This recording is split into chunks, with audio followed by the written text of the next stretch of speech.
Hello and welcome to the Election Corner on One Man Think Tank. Today I'm going to be answering the question, what if Donald Trump drops out of the 2020 presidential election?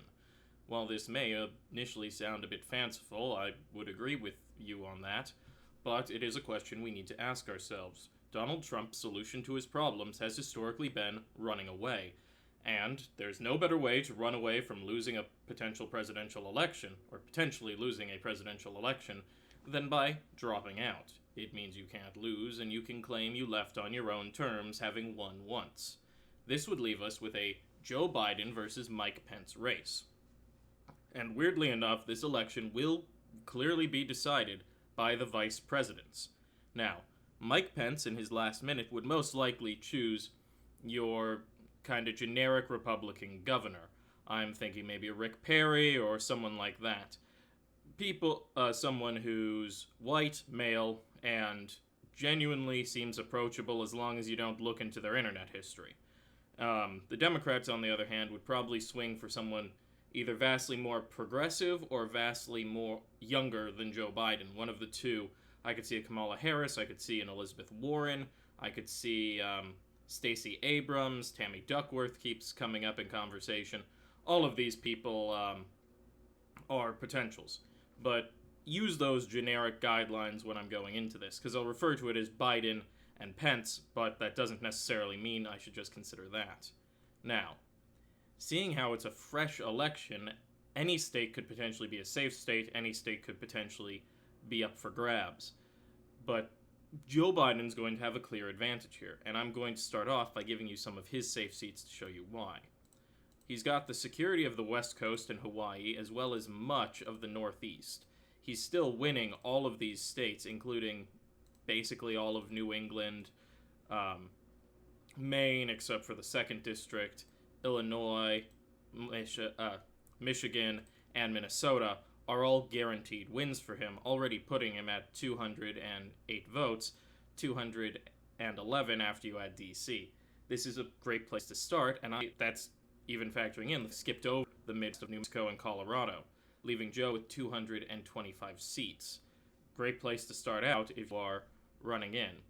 As for Mike Pence, he's got Idaho, Wyoming, North Dakota, South Dakota, Utah, Montana, Nebraska's all district, their 1st and 3rd districts, Oklahoma, Arkansas, Louisiana, and parts of the rest of the South, including Kentucky, South Carolina, and the rest of the usual suspects, along with his home state of Indiana.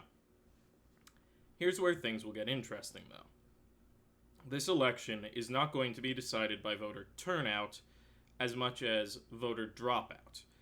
You see, both Mike Pence and Joe Biden are not inspiring candidates for their party, and while Donald Trump seems to be doing a very good job of shanking himself in the leg, at the very least, it encourages Democratic turnout. This is why the Veeps are so important. If they pick someone who is, in Mike Pence's case, not offensive, and Joe Biden's case, someone exciting, they can kind of draw turnout up. I would love to see the Senate election in this scenario because I could imagine Democrats' lead starting to sink quite heavily.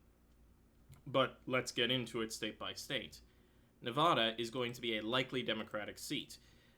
There's enough red there that I could see it going for Mike Pence, but it's highly unlikely. A similar instance with Arizona. They have basically, over the past year and a half, very much soured on Republican leadership, even if it's Donald Trump, even without Donald Trump being there. They dislike their governor, they dislike their senators, they dislike Mike Pence. And also, I need to mention, while Mike Pence's approval rating is not as low as Donald Trump's, it is still pretty low. To give him a small one, we'll give him Nebraska's 2nd District, which is the Omaha-Lincoln area that went for Barack Obama in 2008, and everyone is considered very, very close to being a toss-up since, but if you want my honest opinion, in any election where Donald Trump's not running, Joe Biden doesn't have much of a chance here unless he picks someone from Omaha, Nebraska, who's super popular. Alaska will also be a likely Republican state, similar to Arizona, except to a lesser degree of souring on Republican leadership. Kansas, again, a similar instance. And we'll also put down a few more likelies for the Democrats. Pennsylvania, Virginia, and New Hampshire. Sorry, that's Vermont. New Hampshire. All three of these states have basically almost exclusively voted statewide Democrat over the past decade or so, with a few minor exceptions. With Pennsylvania, it was 2020. That was the exception. 2016, that was the exception. We'll see if it's 2022. And New Hampshire, I genuinely can't remember what they did in 2016. But historically, back in 2018, they re-elected their Republican governor. So, you never know. Over to Maine. Maine right now is a tilt. Its 2nd district is tilt Republican. This is because Mike Pence, like I said, does not have that deep offensiveness of Trump to moderate Republicans. However, he has said enough stuff, like on abortion, that could cost him Maine's 2nd district if he's not paying full attention. Over to Iowa, we're looking at a leans Republican state. Overall, it has become notably more competitive since the end of the Iowa primaries, which, well, what can you do? It seems that the state was waiting to figure out who was running to pick, and Mike Pence could very much make things less offensive, but you never know. Now, Mike Pence has a very sort of acerbic taste to him, but I don't think acerbic enough that Wisconsin would go for him. So for right now, Wisconsin is tilt blue. Another state for the Republicans is Ohio, which falls under the solid case of leans Republican. Ohio has typically been that blue-collar working-class state, but it's also neighboring Indiana, and has had very good Republican leadership through this corona crisis. As such, the state hasn't soured on Republicans as much, and having a solid Republican non-Trump leader most likely means that Ohio is likely Republican, but on the very reddish side of likely Republican. So we have 4 states remaining, and 3 of them are the fun ones, so we'll knock off the less interesting one. In this scenario, North Carolina is leans Republican.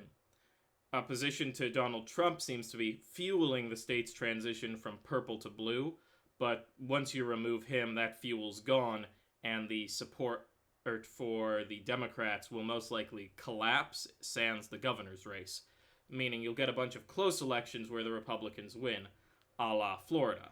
Speaking of Florida, right now the state is tilt Republican.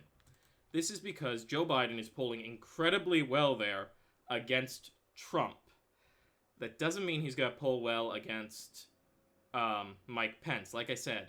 And that sort of middle-of-the-ground but religious conservative Republican did really well back in 2018, another blue wave. Another state that won't flip will be Georgia. Those suburban white voters, while we're going to see numbers getting a lot closer, and if Joe Biden picked a candidate, a Veep from there, that's the main reason this is leans, we could see the state flip.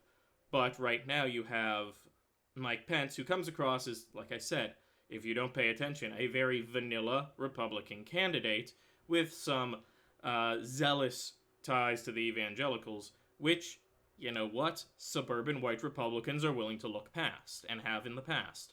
And lastly, we have Texas, which my guess is in a Mike Pence race would be leans Republican. I know, not as exciting as with Donald Trump, where very well, in my presidential prediction, it could be tilt Democrat. I'm waiting for a few more polls on that one.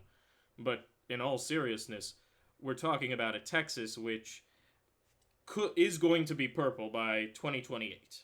Possibly even blue. Probably purple by 2024. But enough of the shift has not occurred yet that I can in any way go, well, it's a fair race if you just put generic Democrat versus generic Republican. If you have an uninspiring candidate like Joe Biden, who no matter who he chooses as his VP is going to isolate white Republicans, and a milquetoast Republican ticket, especially if it has someone like Rick Perry, a Texas native. If they have a Texas native, this is going to be a safe seat for the Republicans. But this sort of very bland, very mild, very safe feeling Republican ticket. And this is what you're left with. Joe Biden would win, but this is not the same blowout we're looking at if you look at the 2020 presidential election map with Joe Biden versus Donald Trump. So this kind of shows you how much Trump is sinking the Republican Party on his own time.